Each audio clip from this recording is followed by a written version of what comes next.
Bonjour, merci. Bonjour. Qui donne les cours? Qui donne les cours? Oui. Alors, les cours théoriques sont donnés pour vraiment la théorie de la pratique par François Goupy, qui a été, je ne sais pas combien de temps, à Columbia, qui est vraiment investi dedans. Et puis, on a le cours sur l'empathie, c'est un psychiatre chez nous qui fait ça, Cédric Lemogne. Et on a 2 ou 3 internistes, psychologues, moi je ne le fais pas, qui ont participé depuis le départ à ça et qui sont là dans les cours. Les groupes, les TD, par contre, sont sur la base de volontaires qui ont suivi en général un séminaire de formation, et ça repose sur effectivement un volontariat, donc c'est assez large. Il y a des littéraires qui sont là, des profs de littérature pure et dure, et puis il y a aussi des psychologues, des psychiatres, et puis des médecins praticiens. Et moi, il m'est arrivé effectivement d'animer 4 groupes, et j'ai trouvé que c'était une expérience extrêmement riche. Bonjour et merci de votre intervention, madame. J'ai été ravi de vous écouter. J'aurais d'abord voulu faire une petite réflexion, ensuite vous poser une question. La réflexion, c'est qu'effectivement, au travers de ces travaux d'écriture, il faut savoir préciser l'intention.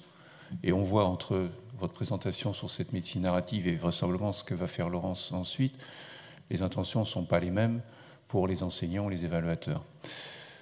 Dans le cadre que vous avez précisé, il est vrai aussi que vous nous avez dit que vous y êtes vous-même confronté à cet exercice.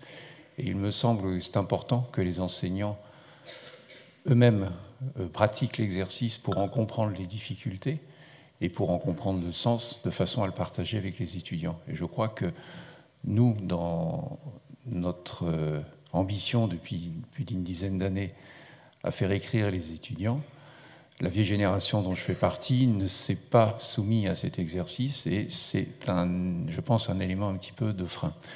La question que je voulais vous poser par rapport à votre présentation concernait l'évaluation de l'empathie. Vous avez dit qu'il y avait une amélioration de l'empathie. Qu'est-ce que vous avez utilisé comme échelle? Et est-ce que, malgré tout, ces échelles de score peuvent témoigner réellement d'une empathie en action plutôt qu'une empathie déclarée au travers d'un questionnaire? Alors, je partage totalement cette remarque. On a utilisé le questionnaire de Jefferson parce qu'il n'y en a pas 50 000. Et effectivement, il est traduit en plus de l'américain. Enfin, il a été validé entre guillemets, mais c'est vrai qu'on a l'impression que c'est un questionnaire un peu obsolète et qu'on pourrait l'actualiser. Je pense d'ailleurs que ça pourrait être un vrai travail, hein, franchement.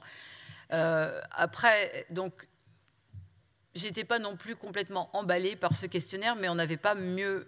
Bon, donc les étudiants, en fait, au début, je suis passée parce que 15 minutes, on n'avait pas le temps, mais au début, dès on leur a expliqué ce qu'on allait faire, qu'on allait tirer des groupes au sort, etc., on leur a dit, vous remplissez tous un questionnaire d'empathie. Et c'est vrai qu'ils se sentaient tous un peu agressés quand même dans leur intimité, et il y en a qui étaient quand même vraiment opposants. On a respecté ceux qui ne voulaient pas remplir, hein, bien sûr, parce qu'on ne peut pas non plus obliger les étudiants à le faire. On leur a expliqué le pourquoi, et puis à la fin de l'expérimentation, c'est-à-dire à la fin du trimestre, en gros, on a refait un questionnaire d'empathie, le même, et on a comparé les scores que vous avez vus à la fin. Donc il y a eu des améliorations pour certains, mais qui n'ont pas été au global significatives. Et je suis d'accord avec vous. L'instant T et puis l'empathie à l'action, il faudrait qu'il y ait un observateur extérieur, qu'on filme les étudiants en fait. Et donc là, pour le coup, avec les fusions Paris 5, Paris 7 annoncées et le nombre d'étudiants qu'il va y avoir, je ne sais pas comment on va faire. Mais je pense qu'il faut poursuivre, pas forcément ça, mais quelque chose. Ça, je pense, c'est indispensable. Merci Claire de cette présentation qui était très claire. Ce que je découvre quand même dans la médecine narrative, c'est quelque chose qu'on n'a pas complètement envisagé nous et qui serait intéressant de développer au sein du CNGE. C'est la narration du patient comme substrat clinique, d'études cliniques, parce que nous on s'est centré sur les médecins, les étudiants. Et c'est quelque chose qui est très intéressant, même utiliser la littérature, Proust, pour citer que que certains. Voilà. Donc cet aspect nouveau que je découvre, et je pense à développer dans notre DES.